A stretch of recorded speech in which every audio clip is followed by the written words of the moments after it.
in Buddhism everything is logical to a point. Okay, in order to prove something like next life and past life, or cause and effect, extended throughout lifetimes. Now those things is provable, but at the beginning, in order to enter the path, you need some faith. Once you get the faith and you enter, then then you get the proof, sort of thing. So I think that's the difference. So like I said, at the end of the road in Buddhism, at the end of the road, there's nothing to do with faith. At the end of the road, it's all about working on yourself, nothing else. No, it's all how much you work on yourself, that much you start to develop. How less you work on, all the lamas say nowadays, which is true. Even His Holiness, just in Bodh Gaya, you recite, full faith, but then not developing, then you don't get any results. No. One other thing about Buddhism that I really like is that Buddhism can be approached, because there's 84,000 teachings, and all of those are methods.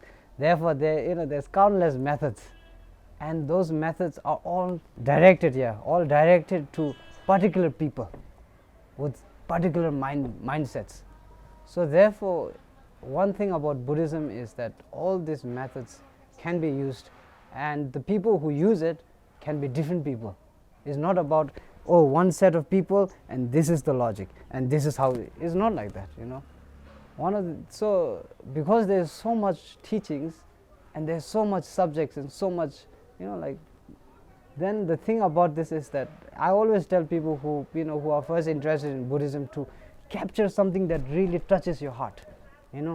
For some, emptiness makes sense. For some, compassion makes sense. For some, impermanence makes sense. For someone who has suffered their whole life, then to linger, to connect with the idea of the Four Noble Truths makes sense. So these are all the things that you can learn, and whatever makes sense to you, then you follow that, and because you follow that, because you follow that with some kind of feeling inside that really makes sense to you, then you start to see results. It's not necessarily like, first is this, then it's this, then it's this. It's not like that, Buddhism. No. The method that Westerners nowadays should approach Buddhism is, first is study it. It's not just study it at a just going touching. Nowadays a lot of people do this. Okay, touch, not so good. Touch, not so good. Touch, it's not like that. If you really want to change yourself, you need to give some time to it. So you go, you study. You don't have to be a Buddhist to study Buddhism. That's also one fact.